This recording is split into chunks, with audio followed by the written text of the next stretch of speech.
श्री सच्चिदानंद सद्गुरु साईनाथ महाराज की जय। அத்தியாயம் 4 ஸ்ரீ சாயி சத்சரித பாராயணம். கடவுள் வாழ்த்தை பின்தொடர்ந்து 2 அத்தியாயங்களில் இக்காவியத்தின் பிரயோஜனம், யாருக்காக எழுதப்பட்டது, காவியத்திற்கும் பொருளுக்கும் என்ன சம்பந்தம், இவை பற்றி தேவையான அளவிற்கு விரிவாக எடுத்துரைக்கப்பட்டது. இப்பொழுது என் நிமித்தமாக ஞானிகள் இப்பூவுலகில் அவதாரம் செய்ய வேண்டும். வேறு விதமாக சொன்னால், எந்த விதமான சிரமமான காரியம் அவர்களை மனித உருவம் எடுத்துக்கொண்டு இவ்வுலகிற்கு வரச் செய்கிறது என்னும் காரணத்தை கேளுங்கள். கதை கேட்கும் மகாராஜ் ராஜங்களே, உங்களுடைய பாதத்துளியான எனக்கு உங்களுடைய கவனத்தை வேண்டி கெஞ்சுவதில் வெட்கம் ஏதுமில்லை. ஒரு ஞானியின் சரித்திரம் களிப்பூட்டக்கூடியது. அதிலும் ஸ்ரீ சாயி கதாமிருதம் மிகவும் களிப்பூட்டக்கூடியது. விசுவாசமுள்ள பக்தர்களே, இதை நிறைய பருகி ஆனந்தம் அடையுங்கள். வர்ணாசிரம தர்மத்தை பிராமணர்கள் மதிக்காத போதும், பிராமணர் அல்லாதவர்கள் பிராமணர்கள் ஆவதற்கு முயற்சி செய்யும் போதும், தண்டிக்கும் நோக்கத்தில் மதகுருமார்கள் அவதிக்கப்படும் போதும், தர்ம சாஸ்திரங்களில் சொல்லப்பட்ட விதிகளை யாரும் மதிக்காத போதும், ஒவ்வொருவரும் தன்னைத்தானே பேரறிஞனாக நினைத்துக் கொள்ளும் போதும், இவ்வகையில் ஒருவனை ஒருவன் போட்டி போட்டுக் கொண்டு மிஞ்சுவதற்கு முயலும் போதும், யாரும் யாருடைய அறிவுரையும் கேட்க விரும்பாத போதும், செய்யத்தக்க காரியம் செய்யத்தகாத காரியம், தின்னத்தக்க பொருள் தின்னத்தகாத பொருள் என்று பாராமல் ஆசார விதிகள் அலட்சியம் செய்யப்படும் போதும், பல பேர் முன்னிலையில் பிராமணர்களே மது அருந்தி மாமிசம் போஜனம் செய்யும் அளவிற்கு சீரழிந்து போகும் போதும், அடித்தளத்த மக்கள் இன்னல்பட்டு குமரும் வகையில் அராஜகத்தையும் அடக்குமுறையையும் வலுவடைய செய்யும் போதும், மத பிரிவு அடையில் சுவேஷம் எனும் தீ தூண்டிவிடப்படும் போதும், பிராமணர்கள் தினப்படி கடன்களான ஸ்நானத்தையும் சந்தியாவதானத்தையும் தவிர்த்து மறுக்கும் போதும், வைதிகர்கள் தலமுற்ற தெய்வங்களை பரீதி செய்யும் ஹோமங்களையும் மதச்சடங்குகளையும் செய்யாமல் விழுவிட்ட போதும், யோகிகள் ஜபத்தையும் தவத்தையும் ஞானத்தையும் கைவிட்ட போதும், ஞானிகள் அவதாரம் செய்வதற்கான நேரம் பழுத்து விட்டது என கொள்ளலாம். செல்வமும் புகழும் மனைவியும் மக்களும் மட்டும்தான் சுகத்தை கொடுக்கக்கூடியவை என்று கருதி ஜனங்கள் ஆன்மீக பாதையிலிருந்து முழுதும் விலகிவிடும் போது ஞானிகள் அவதாரம் செய்கின்றனர்.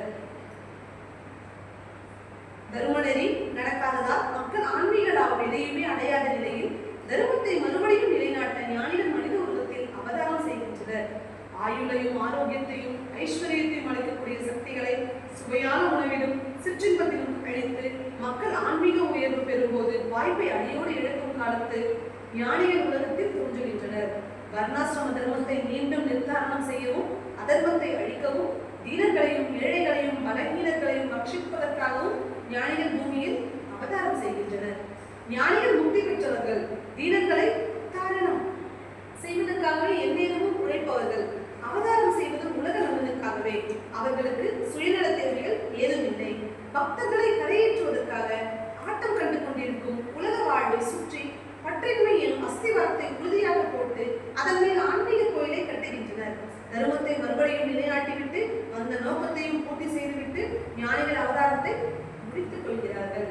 ஜீவாத்மா இவ்வுலக அனைத்திற்கும் ஆனந்தம் அளிக்கும் பரமேஸ்வரனே. பரமேஸ்வரனே சேமத்தையும் சுகத்தையும் அளிக்கும் குருவும் ஆவான். அவனே எல்லையில்லாத அன்பானவன். அவன் நித்தியன், நிரந்தரன், பேதமில்லாத முழுமையானவன். தேச கால வஸ்து பேதங்களை கடந்தவன். இரண்டாக பிரிக்க முடியாதவன், முடியில்லாதவன்.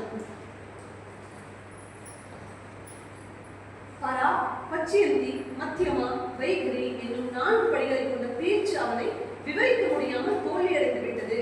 ஞான ரூபமாகிய 4 வேதங்களாலும் இது முடியவில்லை. இதுவன்று என்ற பெரிய பட்டியலிட்டு போர்த்து கொண்டு தோல்வியை ஒப்புக்கொண்டுள்ளன.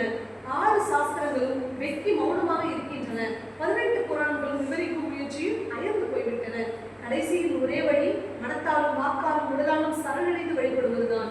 விசித்திரமான லீலைகள் நெருங்கியதும் பரம பவித்திரமான கதைகளை கொண்டதுமான சாயி போன்ற ஞானியின் சரித்திரத்தை கேட்பதால் நம்முடைய காதுகள் தூய்மை அடைந்தும்.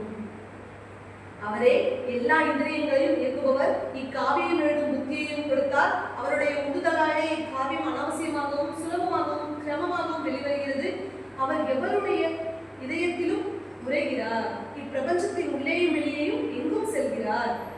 இருக்க நான் கவலைப்படுவது வீணென்றோ? அவருடைய உன்னதமான குணங்களை ஒவ்வொன்றாக நினைவு கூர்ந்தால் மனம் சலனமற்று உறைந்து போகிறது. எவ்வாறு வார்த்தைகள் அதை விவரிக்க முடியும்? திடமான மௌனம் தான் ஒரே வழி. மூக்கு மலரின் நறுமணத்தை முகர்கிறது, தோல் குளிரையும் வெப்பத்தை முகர்கிறது, கண்கள் அழகை பார்த்து அனுபவிக்கின்றன, ஒவ்வொன்றும் தனக்கு வேண்டிய இன்பத்தை தேடிக் கொள்கிறது. நாக்கு சர்க்கரையை இனிமையை சுவைக்கத்தான் செய்கிறது. ஆயினும் நாவால் அந்த அனுபவத்தை மற்றவர்களுக்கு விவரிக்க இயலாது. அதுபோலவே சாயியின் அற்புதமான குணங்களை என்னால் விவரிக்க சொல்ல முடியவில்லை. சத்குருவே விரும்பும் போதுதான் தேர்ந்தெடுத்தவர்களுக்கு உணவு ஊட்டி விவரணத்திற்கு அப்பாற்பட்டதை சொல் பொறிவோடு மிக விரிவாக பிரவசனம் செய்கிறார். இவ்வார்த்தைகள் கேவலம் உபசரிப்புக்காகவோ அவை அடக்கத்திற்காகவோ சொல்லப்படுபவை அல்ல. ஹிருதயத்திலிருந்து எழும் வார்த்தைகள் இவை. ஆகவே உங்களுடைய ஒருமுகப்பட்ட கவனத்தை பிரார்த்திக்கிறேன். கால்காப்பூரும் நரசிம்மவாடியும் ஔதும்பரும் பில்லபடியும் எப்படியோ அப்படியே ஷிரடியும் கோதாவரி நதி கரையும் இருக்கும் இரு புண்ணிய கஷேத்திரம். கோதாவரி நீரே, கோதாவரி தீரமே, கோதாவரியின் குளிர்ந்த காற்றே, நீங்கள் அஞ்ஞானத்தை அளிக்கிறீர்கள். கோதாவரியின் மகிமையை உலகமே அறியும். ஒருவரை விட மற்றொரு பிரபலமாக பல தலைச்சிறந்த ஞானிகள் கோதாவரி நதிக்கரையிலிருந்து வந்திருக்கின்றனர். கோதாவரி நதி தீர்த்தத்தில் அமைந்த பல புண்ணிய தலங்கள் புராணங்களில் விவரிக்கப்பட்டிருக்கின்றன. கோதாவரி நீர் அருந்தினாலும் ஸ்நானம் செய்தாலும் பாவங்களை ஒழிப்பது மட்டுமல்லாமல் இவ்வுலக துன்பங்களில் இருந்து விடுதலை அளிக்கும். இதே கோதாவரி நதி அகமதுநகர் ஜில்லா கோபர்காவ் தாலுகாவில் உள்ள கோபர்கான் அருகில் வளைவில் வந்து புனித பயணிகளுக்கு சிறைக்கு வழிகாட்டுகிறது. கோதாவரியை கடந்து எதிர்கரைக்கு வந்து அங்கிருந்து 6 மைல் தூரத்தில் இருக்கும் நிம்காவனுக்குள் நுழையும் போது ஷிரடி நேராக கண்களுக்கு தென்படுகிறது. விவருத்தி, ஞானதேவர், முக்தாபாய், நாமதேவர், ஜனாபாயி, கோராகும்பர், கோனாயி, துகாராம், நரஹரி, நர்சிப்பாயி, சஜன் கசாயி, சர்வதாமாசி இவர்கள் எல்லோரும் முற்கால ஞானிகள். சமீப காலத்திலும் ஞானிகள் வாழ்ந்திருக்கின்றனர். அவமதிக்கப்படுபவர்களும் துன்பத்தில் உழைப்பவர்களுக்கும் அரைக்கணமாக விளங்கிய இவர்கள் அனைவரும் வசுதேவ குடும்பிகள். சமர்த்த ராமதாசர் என்னும் புகழ்பெற்ற ஞானி உலகத்தை வீழ்ப்பதற்காக கோதாவரி நதி தீர்த்தத்தில் கிருஷ்ணா நதி தீரத்திற்கு சென்றார். அதுபோலவே யோகீஸ்வரரான சாயி ஷிரடி செய்த புண்ணியத்தாலும் உலக சேமத்திற்காகவும் கோதாவரி கரைக்கு அருகில் வந்து சேர்ந்தார். இரும்பை தொட்டு பொன்னாக்கும் பரிஸ் ஞானிகளுக்கு உதாரணமாக காட்டப்படுகிறது. பக்தர்களை முழுமையாக மாறுதலடைய செய்து தம்முடைய நிலைக்கு உயர்த்திவிடும் அளவிற்கு ஞானிகளுடைய வழிமுறைகள் அதிசயமானவை. பேத பாவத்தை அழித்து பிரபஞ்சம் அனைத்தும் பிரம்மம் ஒளிர்வதைக் கண்டு நகரும் நகரா பொருட்கள் அடங்கிய ஷிரடியின் அழகே பிரித்து பார்க்க முடியாத பிரம்மத்தின் அழகாகவே பார்க்கும் கண்ணோட்டம். இப்பிரபஞ்சமே நான் தான் என்னும் ஞானம் உதித்த பின் கிடைக்கும் சுகத்தை எவரால் விவரிக்க முடியும்? அவன் மிக உயர்ந்த நன்னிலையை அடைகிறான்.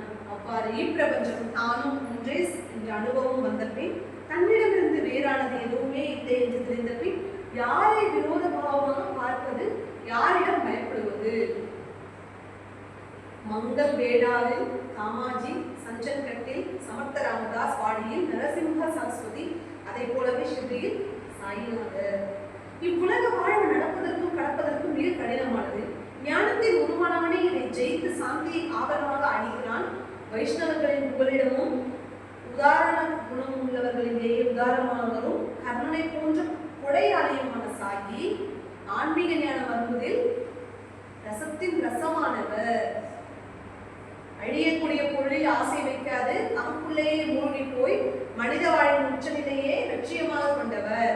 அவருடைய இந்நிலையை எவ்வாறு வர்ணிக்க முடியும்? அவருக்கு பூவுலக வாழ்வில் செல்வமும் இல்லை, தரித்திரமும் இல்லை. அவர் மேலுலக சுகங்களை நாடவும் இல்லை, இருக்கவும் இல்லை. அவருடைய அந்தரங்கம் கண்ணாடியை போல நிர்மலமாக இருக்கிறது. பேச்சோ எப்போதும் அமிர்தமழை.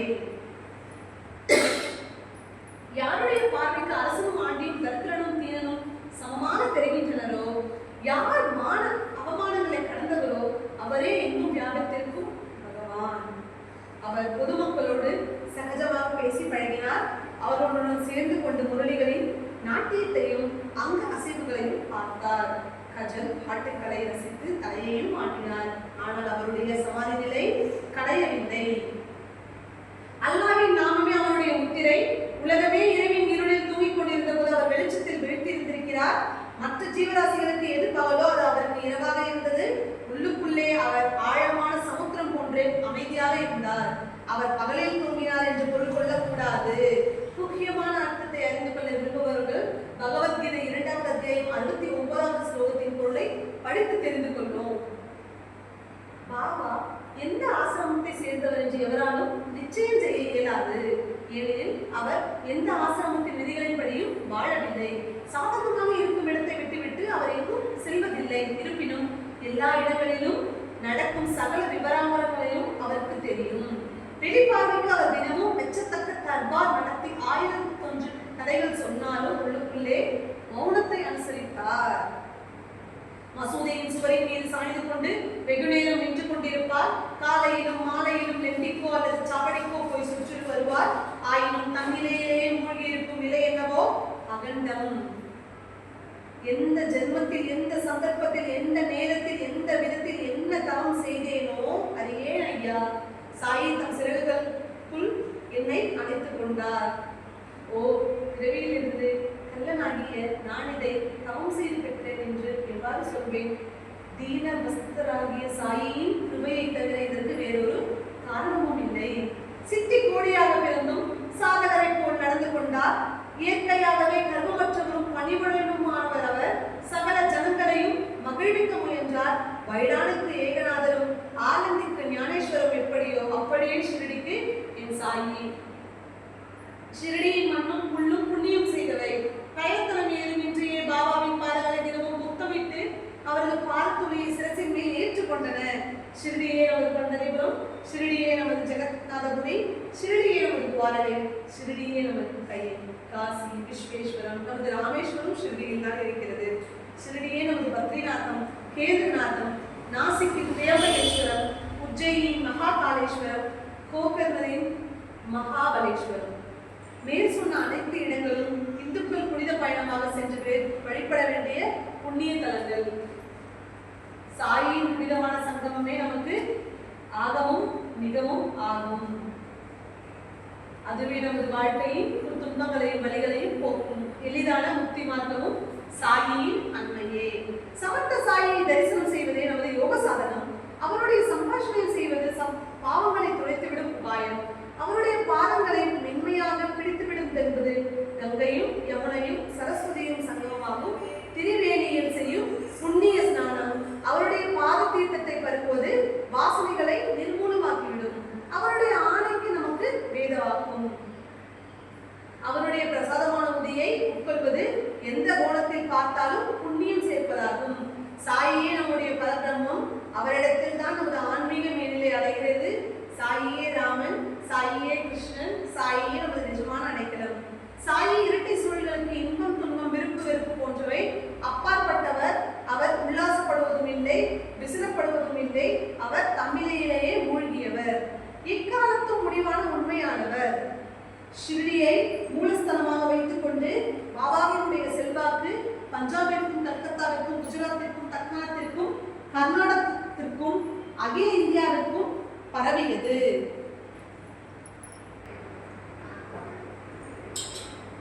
ஷிரடியில் இருக்கும் சாய் பாபாவின் சமாதி எல்லா சாதுக்களும் மகான்களும் கூடுமிடம்.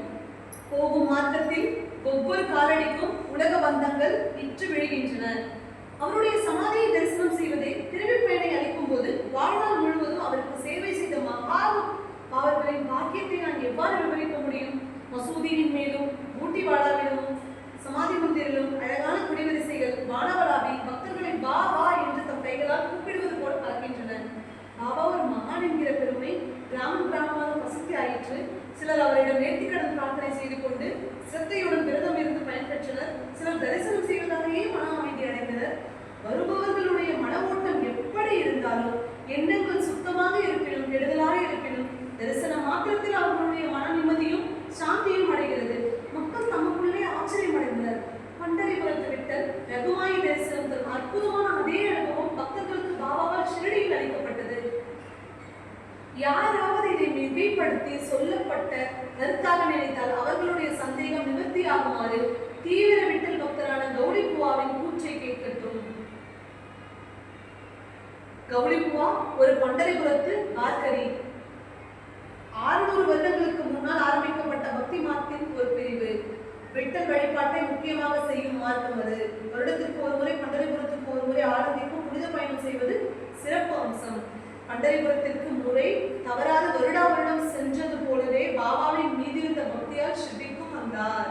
சுமை தூக்க ஒரு கழுதையும் துணைக்கு ஒரு சிஷியனையும் அழைத்துக் கொண்டு கௌளிபுவா ராம் கிருஷ்ண ஹரி என்று ஜபம் செய்து கொண்டே புனித பயணம் செய்தார். 95 பிராயத்தினராக அவர் வருடத்திற்கு 4 மாதங்களை கோதாவரியின் கரையிலும் மீதி 8 மாதங்களை பண்டரிபுரத்திலும் கழித்தார். இவ்வாறு பயணம் செய்ததால் அவரால் பாபாவை வருடத்திற்கு ஒரு முறை தரிசனம் செய்ய முடிந்தது. பாபாவின் முகத்தை பார்த்து பார்த்து அவர் பணிவுடன் கூடுவார். இவரே பண்டரிநாதரின் அவதாரம், தீனதயாளர், அநாதைகளின் நாதர். காவி வேஷ்டி கட்டிவிட்டால் ஞானியாகிவிட முடியுமா என முடியவே முடியாது. எலும்பு தேய உழைத்து குருதி தண்ணீராக மாறுமாறு பாடுபட வேண்டும். ஒன்றுமில்லாமல் ஒருவன் எப்படி தேவனாக முடியும்? சாயி நடமாடும் பண்டரிராயன். இவ்வுலகமே ஒரு மாயை என்று அசையாத நம்பிக்கையுடன் அதன் பின்னால் இருக்கும் தெய்வீகத்தை பார். பண்டரிநாதரை ஆழ்ந்த ஈடுபாடுடன் வழிபடும் அந்த அடியாரின் கருத்தும் சொற்களும் மேற்கண்டவாறு இருக்கும்போது பாமரனாகிய என்னுடைய அனுபவம் என்னவாக இருக்க முடியும்? அதை கேட்பவர்களே இதை அனுமானம் செய்து கொள்ளலாம். நாமஸ்மரணத்தில் மிக பிரீதியடைய பாபா அல்லா மாலிக் என்று இடைவிடாது உணர்த்து ஜபம் செய்தும் அல்லாமல் அடிக்கடி தம் பக்தர்களை இரவும் பகலும் இடைவிடாது 7 நாள் நாம சப்தாகம் அவர் முன்னிலையில் செய்ய வைத்தார். ஒருமுறை தாசர்களும் நாம சப்தாகம் செய்யும்படி ஆணையிடப்பட்டார். தாசர்களும் சொன்னார், செய்கிறேன், ஆனால் விட்டல் எனக்கு பிரசன்னமாக வேண்டும். பாபா தம் கையை தேத்தின் மேல் வைத்து ஆணித்தரமாக சொன்னார், ஆமா, விட்டலின் உருவம் பிரசன்னமாகும். பக்தனுக்கு தேவையான அளவுக்கு நம்பிக்கை இருந்தால். தாகூர்நாதரின் தங்கபுரியும் விட்டலராயரின் பண்டரபுரம் ரன்சோடியின் துவாரகையும் எல்லாமே ஷிரடியில் இருக்கின்றன. எங்கே தேடியும் அலைய வேண்டியதில்லை. விட்டல் என்ன ஒரு ரகசியமான இடத்தில் இருந்தால் வெளிவரப் போகிறார். பக்தர்களின் அபரிதமான அன்பினால் உண்டப்பட்டு இடத்திலேயே அவர் உங்களுக்காகவே தோன்றுவார். குண்டலிகர் தம்முடைய பெற்றோர்களுக்கு பக்தியுடன் செய்த சேவையால் தேவாதி தேவனை தாம் சொன்னபடி கேட்க வைத்தார். அவனும் குண்டலிகரின் அன்பாலும் பக்தியாலும் கட்டுண்டு ஒற்றை செங்கலின் மேல் நின்று காத்திருந்தான். ஆகவே சப்தாகம் முடியும் தருவாயும் தாசகுலவிற்கு ஷிரடியிலேயே விட்டல் தரிசனம் பிராப்தமாகியது என்று சொல்லப்படுகிறது. பாபாவின் வார்த்தைகள் உண்மையாயின. ஒருமுறை காகா சாஹிப் தீட்சிதர் நியமானுசரமாக காலை ஸ்நானம் செய்துவிட்டு வழக்கம் போல் தியானம் செய்யும் போது விட்டல் தரிசனம் கிடைத்தது. பிறகு அவர் பாபாவை தரிசனம் செய்ய சென்ற போது பாபா அவரிடம் என்ன சொன்னார்? இன்னும் அதிசயத்தை பாருங்கள். ஆக விட்டல் பாட்டில் வந்தார் இல்லையா, அவரை நீர் கட்டாயம் சந்தித்திருப்பீர் எனக்கு நிச்சயமாக தெரிகிறது. ஆனால் உஷார், அந்த விட்டல் பாட்டில் ஒரு நறுவல் பேர் வழி அவரை கெட்டியாக பிடித்துக் கொண்டு ஓரிடத்தில் பலவந்தமாக ஸ்தானமனம் செய்யும். இல்லையெனில் நீர் ஒரு தினம் கவனக்குறைவானாலும் போதும் உண்மை ஏமாற்றிவிட்டு ஓடிவிடுவார். இது காலையில் நடந்த சம்பவமே.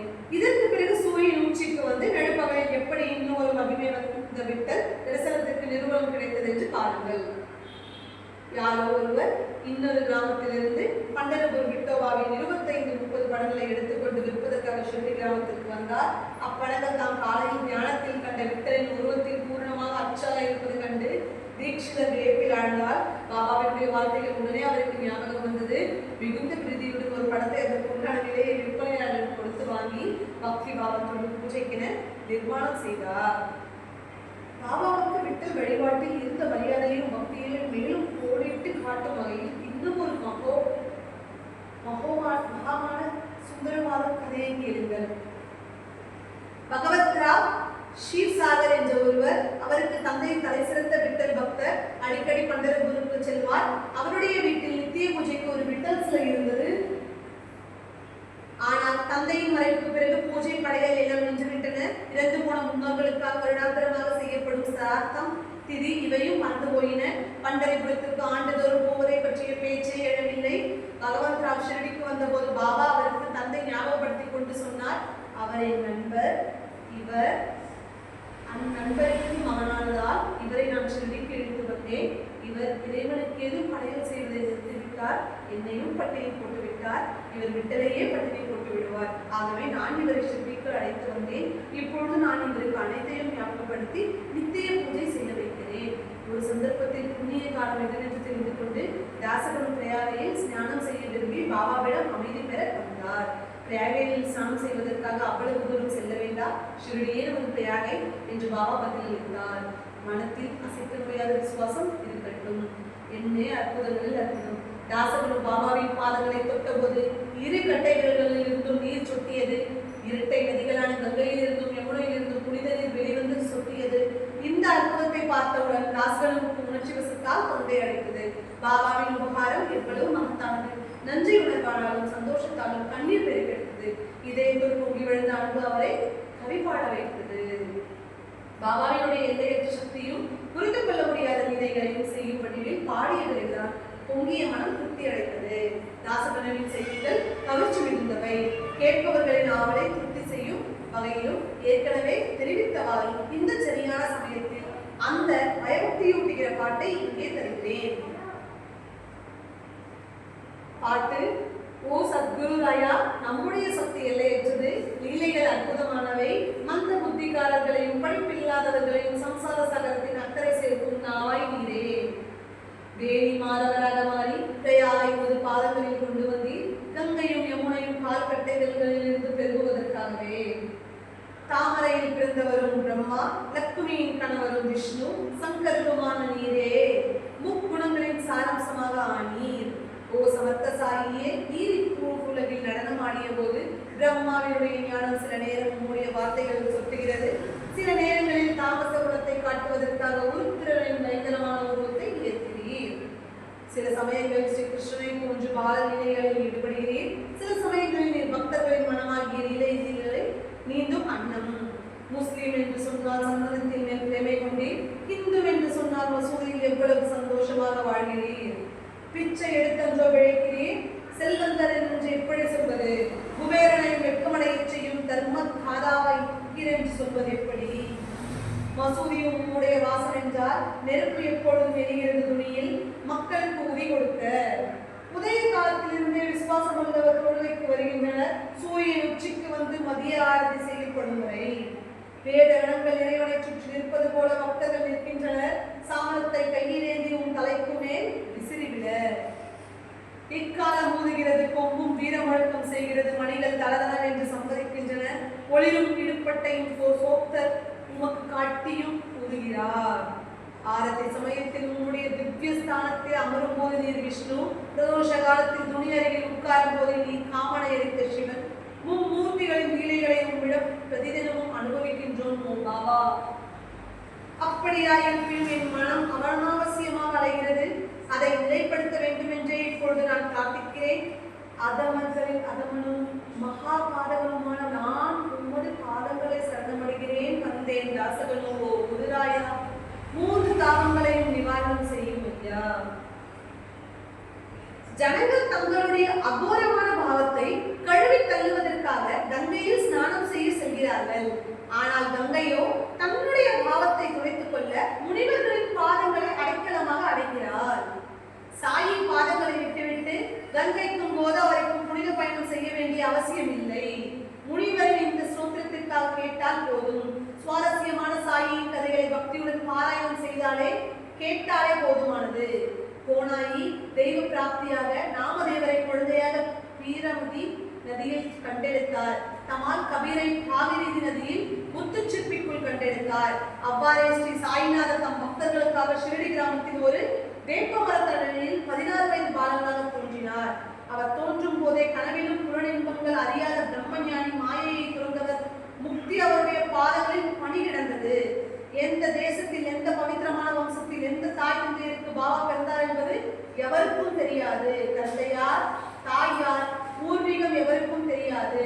எல்லோரும் கேள்வி மேல் கேள்வி கேட்டு அயர்ந்து போனார்களே தவிர யாருக்கும் சரியான விவரம் கிடைக்கவில்லை. தாயையும் தந்தையும் உறவினர்களையும் நண்பர்களையும் ஜாதியையும் வம்சத்தையும் ஏன் சகல சாம்ராஜ்யத்தையும் துறந்துவிட்டு ஜனங்களின் நன்மைக்காக அவர் ஷிரடியில் தோன்றினார். ஷிரடியின் வயதான மூதாட்டி ஒருவர் நானா சோப்காரின் தாயார் பாபாவின் அற்புதமான அச்சுந்தர இவ்விலங்கள் ஆரம்பத்தில் வேப்ப மரத்தடியில் ஆழமான தியானத்தில் உட்கார்ந்த நிலையில் முதலாக காணப்பட்டான் என்று அந்த மூதாட்டி தெரிவித்தார். இக்கவர்ச்சிமிகு இளைஞர் இளம் பிறரிலே கடுமையாக தவம் செய்வது கண்டு மக்கள் அதிசயித்தனர். கொளுத்தும் வெயிலும் கடும் குளிரும் அவனுடைய தவநிலையில் ஒன்றாகவே இருந்தனர். இந்த பிஞ்சு வயலில் எவ்வளவு கடுமையான தவம்! கிராம மக்கள் இதை பார்த்த ஆச்சரியத்தில் மூழ்கி போனார்கள். இப்பதிசய பாலயோகியை தரிசனம் செய்ய சுற்றுப்புற மக்கள் சிறுடியில் குழுமினர். பகலில் அவன் யாருடைய சங்கத்தையும் நாடவில்லை, இரவில் எவருக்கும் எதற்கும் பயப்படவும் இல்லை. எங்கிருந்து இந்த பாலம் வந்திருப்பான்? இந்த ஒரு கேள்வி எல்லோருடைய மூளையிலும் நுழைந்தது. எவ்வளவு வசீகரமான முகம், எவ்வளவு சுந்தரமான முகம்! பார்த்தாலே நமக்கு அகத்திலிருந்து அன்பு பொங்குகிறது. அவன் யாரையும் நாடி போகவில்லை. இரவும் பகலும் வேப்ப மரத்தின் அருகிலேயே இருந்தான்.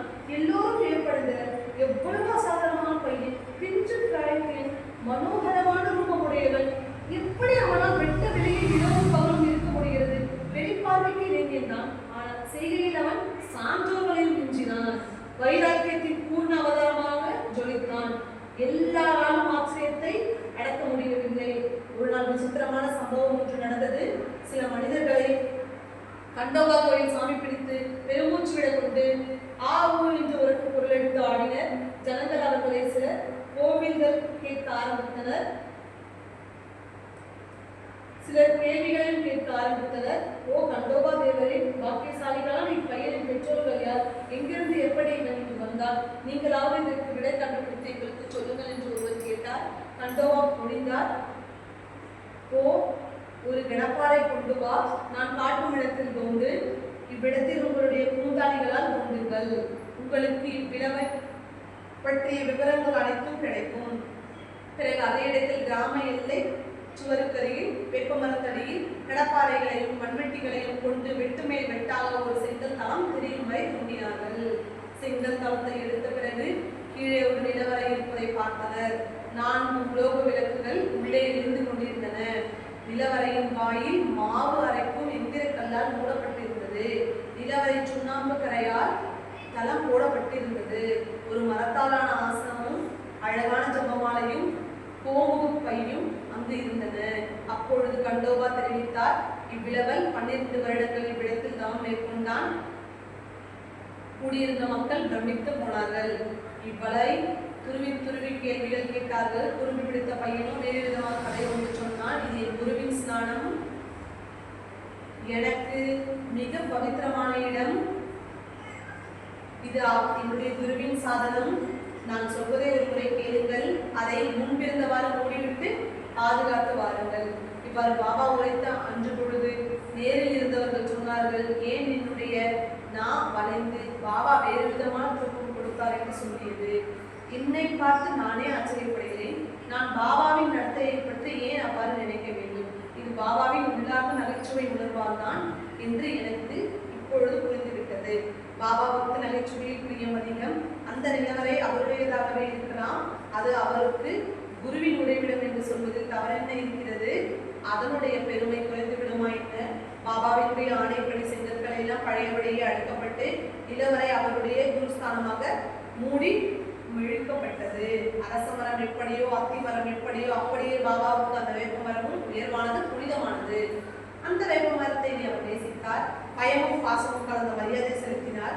மகசாபத்தியும் மற்ற பழைய குடிமக்களும் அவ்விடத்தை பாபாவின் ஒரு குருவின் சமாதி இடமாகவே கருதி வந்தனம் செய்து வருகிறார்கள். பாபா இந்த சமாதியின் அளவில் 12 ஆண்டுகள் மௌனத்திலும் தியானத்திலும் கழித்தார் என்பது கிராம ஜனங்கள் நன்கு தெரிந்ததே. பாபாவின் பக்தர்களில் ஒருவரான சாடே சாஹேப் சமாதியை சேர்த்து அதை சுற்றியிருந்த நிலத்தை வேப்ப மரத்தில் விலக்கு வாங்கி 4 தாழ்வாரங்கள் மத்தியில் கூடும்படி ஒரு கட்டடம் எழுப்பினார்.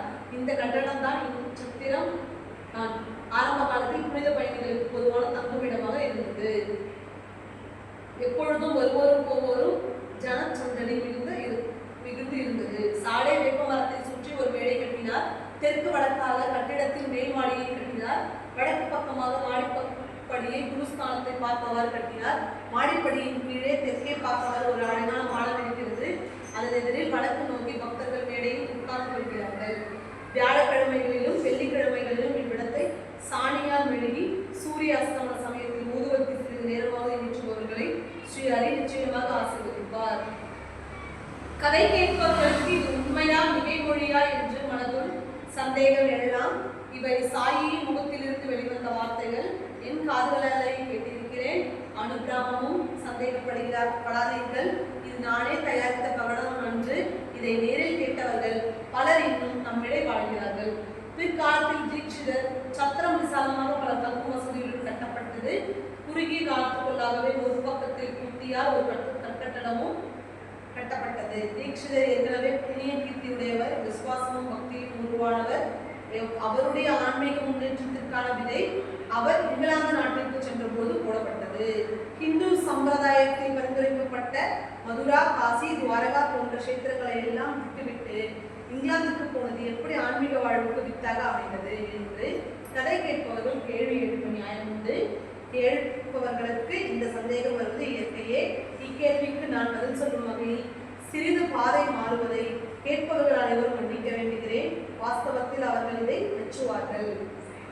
காசி, பிரயாகை, பத்ரிநாத், கேந்திரநாத், மதுரா, பிருந்தாவனம், துவாரகாபுரி இத்தியாதி கஷேத்திரங்களுக்கு புனித பயணம் செய்து தீட்சிதர் ஏற்கனவே மிகுந்த புண்ணியம் சேர்த்திருந்தார். மேலும் அவருடைய பூர்வ ஜென்ம புண்ணியத்தின் சேமிப்பாலும் பாக்கியத்தாலும் தந்தையின் தருமனை தவறாத வாழ்வாலும் ஸ்ரீ சாயியை தரிசனம் செய்தார். தரிசனம் செய்ய வந்ததற்கு ஆதி காரணம் விதியால் ஆணையிடப்பட்டது போல தோன்றாலும் அவருடைய கால் ஊனமே. இங்கிலாந்திற்கு சென்றிருந்த போது பாத தடுப்பு காலுக்கு ஊனம் ஏற்பட்டது. துரதிருஷ்டவசமானது போல தெரியும் இந்நிகழ்ச்சி மிக்க சுபகாரணமானதும் அபூர்வமானதும் மாறி சாயினுடைய சந்ததிக்கு அழைத்து சென்றது. அவருடைய நற்செயல்களின் பலனை இதுவே. தீட்சிதர் சாந்தோக்கரை சந்திக்க நேர்ந்தது. அவரிடமிருந்து சாயினுடைய புகழை கேள்விப்பட்டார். சாந்தோக்கர் சொன்னார், சாய் தரிசனம் செய்யும் அற்புதத்தை கொஞ்சம் பாருங்கள், உங்களுடைய கால ஊனம் பழிச்சென்று மறைந்துவிடும். தீட்சிதர் தமது கால ஊனத்தை பெரிய குறைபாடாக கருதவில்லை. உண்மையான ஊனம் மனதில் தான் இருக்கிறது என்று சொல்லி அதை கலைத்து விடுமாறு பாபாவை வேண்டிக் கொண்டார். மனித உடல் என்பது என்ன? வெறும் மாமிசமும் எலும்புகளும் ரத்தமும் தோளில் அடங்கிய தன்மைதானே. நசிக்கக்கூடிய பொருள்களும் உலகியல் மூட்டைகளும் ஏற்பட்ட பாரவண்டிதானே. கால் சிறிது ஊனமாக இருப்பது என்ன பெரிய நஷ்டம். முதல் முறையாக தீட்சிதர் 1909 நவம்பர் மாதம் 2 சாயியை புண்ணிய தரிசனம் செய்தார். அதே ஆண்டு டிசம்பர் மாதத்தில் மறுபடியும் சாய் தரிசனம் செய்வதற்காக ஷிரடி சென்றார். அம்முறை அவர் அங்கு அதிக நாட்கள் தங்க வேண்டும் என்பதை நிறைவாக உணர்ந்தார். தம்முடைய கம்பெனி பங்குகளில் 25 விற்று யாத்திரிகர்களுக்கு உபயோகப்படும் வகையில் தகர கூரை வேய்ந்த ஒரு கொட்டகை கட்டலாம் என்று முதலில் எண்ணம் தோன்றியது. பிறகு கொட்டகைக்கு பதிலாக ஒரு சத்திரமே கட்டி விடலாம் என்று முடிவு செய்துவிட்டார். அடுத்த வருடமே கட்டட வேலை ஆரம்பிப்பதற்கு முன்பு சுகமாக ஒரு அடிக்கல் நாட்டப்பட்டது. அந்த நாள் டிசம்பர் மாதம் 9 பாபாவினுடைய அனுமதி பெற்றது. அதையே சுபசுகுணமாக எடுத்துக்கொண்டு அடிக்கல் வேலை நிறைவேற்றப்பட்டது. அழைப்பிதழ் கொடுத்தாலும் வருவார் என்று எதிர்பார்க்க முடியாத தீட்சிதரின் சகோதரர் அதிர்ஷ்டவசமாக அந்த நாளில் அந்த சுப முகூர்த்தத்தில் அங்கு இருந்தார். ஸ்ரீ தாத்தா சாஹேப் கபர்தே அதற்கு மிகவும் முன்னதாகவே தனியாக ஷிரடிக்கு வந்து வீடு திரும்புவதற்கு பாபாவிடம் அனுமதி பெறுவது சமமாக இருந்தது. கபர்தேவுக்கு வீடு திரும்பவும் தீட்சித்துக்கு அடிக்கல் நாட்டவும் இருவருக்கும் டிசம்பர் மாதம் 10 அனுமதி கிடைத்தது. அந்த நாள் மற்றும் ஒரு காரணத்திற்காகவும் மகத்துவம் வாய்ந்தது. அந்த நாளில் தான் பாபா இரவில் ஓய்வு பெறுவதற்கு முன்பு அன்புடனும் பக்தியுடனும் சாவடியில் செய்யப்படும் ஆரத்தி தொடங்கியது. பிறகு 1911 ஆண்டில் சுபமான ராமநவமி பண்டிகை என்று வைதிக விதிகளின்படி எல்லா சடங்குகளுடன் கிரகப்பிரவேசம் கொண்டாடப்பட்டது. தீட்சிதரின் வாடா இதற்கு பிற்பாடு ஏராளமான செலவில் ஊட்டி வாடா கட்டப்பட்டது. மகா சமாதியான பிறகு பாபா இங்கு அடக்கம் செய்யப்பட்டார். அவ்வளவு பணமும் நன்கு செலவழிக்கப்பட்டதாகியது. ஒரே ஒரு வாடா இருந்த இடத்தில் தற்போது 3 வாடாக்கள் இருக்கின்றன. ஆனால் ஆரம்ப காலத்தில் சாடே வாடாவே எல்லோருக்கும் மிகவும் உபயோகமாக இருந்தது. சாடே வாடா இன்னும் ஒரு காரணத்தாலும் முக்கியமானது. ஆரம்ப காலத்தில் இவ்விடத்தில் தான் பாபா தம்முடைய உழைப்பாளைய வளர்த்த அழகான பூந்தோட்டம் இருந்தது. அந்த தோட்டத்தை பற்றிய சுருக்கமான விளக்கம் அடுத்த அத்தியாயத்தில் அளிக்கப்படும். ஹேமட் கதை கேட்பவர்களுடன் சேர்ந்து சாயின் பாதங்களை வணங்குகிறேன். ராமன் தாத்தியா பானைகளை கொடுப்பார். பாபா செடிகளுக்கு தண்ணீர் விட்டு கருடமுருடான செழிப்பில்லாத பூமியில் ஒரு பூந்தோட்டம் வளர்த்தார். இதன் பிறகு பாபா திடீரென்று ஒரு நாள் காணப்படவில்லை. அதற்கு பிறகு அவர் அவுரங்காபாத்திற்கு அருகில் சாந்த்பாட்டிலை சந்தித்தார். கல்யாண கோஷ்டியுடன் ஷிரடிக்கு திரும்பி வந்தார். திரும்பி வந்த பிறகு அவர் தேவிதாசை சந்தித்தார், ஜானகிதாசையும் சந்தித்தார். இம்முக்குடல் ஷிரடியில் நடந்தது. பாபா மொஹித்துடனும் மல்யுத்த செய்த நிகழ்ச்சி நடந்தது. இதன் பிறகு பாபா மசூதியை வசிக்க ஆரம்பித்தார். அவருக்கு டேங்கேவிடம் பிரியம் வளர்ந்தது. மற்ற பக்தர்களும் அவரை சுற்றி குழுமினர். இக்கதைகள் எல்லாம் அடுத்த அத்தியாயத்தில் சொல்லப்படும். செவிமடுப்பவர்கள் கவனத்துடன் கேட்கலாம். கேமாட்டி போடு சாயி பாதங்களில் ஒருமுகமாக மனதுடன் நமஸ்காரம் செய்கிறேன். எல்லோருக்கும் க்ஷேமம் உண்டாகட்டும். ஞானிகளாலும் சான்றோர்களாலும் உருவூட்டப்பட்ட சாயி பக்தர் ஹேமட் பந்தால் இயற்றப்பட்ட ஸ்ரீ சமர்த்த சாயி சச்சரிதம் என்னும் காவியத்தில் ஸ்ரீ சமர்த்த சாயி அவதரணம் என்னும் 4வது அத்தியாயம் மற்றும் ஸ்ரீ சத்குரு சாய்நாதருக்கு அர்ப்பணம் உண்டாகட்டும். ஸ்ரீ ஷிரடி ஃபக்கீர் சாய்நாத் மகாராஜ் கி ஜெய்.